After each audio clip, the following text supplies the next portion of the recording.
I think it's important that we look at the individual programs. I think we need to look at the merits of each program and you know, see what they're for.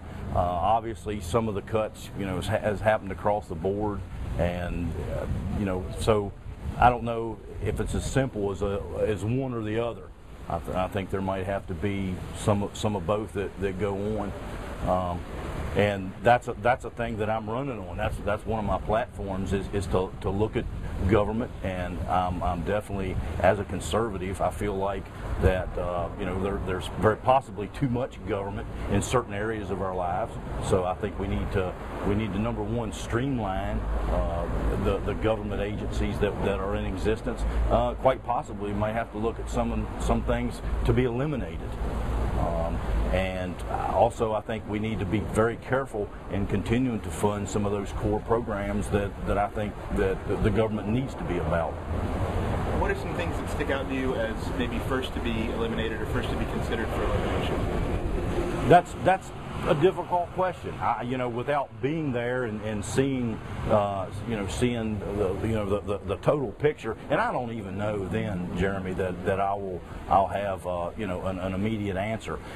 Obviously, those cuts, you know, when you're dealing at the state level, we're not micromanaging, so to speak, because what we're looking at is the funding that comes down to the locales, say the city of Harrisonburg or Rockingham County, and so as we're looking at monies that's allotted for those entities, yeah, cuts have to be made, and then, but it's going to be up to the locales to go and look at what they have going on at their level and make the appropriate cuts.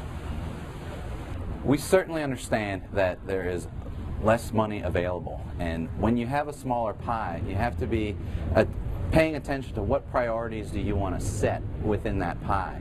I think we need to keep funding the types of programs that have long-term success in mind for our district and the state. So when I mean that, I'm talking about education, and I'm talking about economic development. We have to grow the businesses that are here and teach the kids that are in school now. So those are two areas that I don't know that we can compromise funding for in the short-term crunch. Other issues that are very important are health services and transportation. Those are issues that are complicated, that need really a systemic reform in some ways, and that's what I'm excited to work on in special sessions and moving forward. So when you have to cut something, right, what do you choose to cut? Yeah.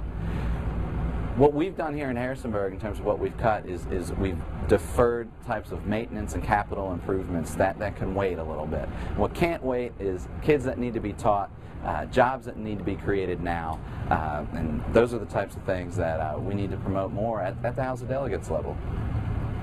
I think it's probably unfair to just cut across the board, but I know that's easier, and maybe our first cut should be like that, because it makes every department look at what they can do with less. You know, it makes us, because there's always probably some kind of waste or something that we can do without. So probably the first cut, you know, could be across the board. But then as we get into organizations that, or departments that are human services and social services, that's hard to just say we need more of your money. And then the same thing in education too.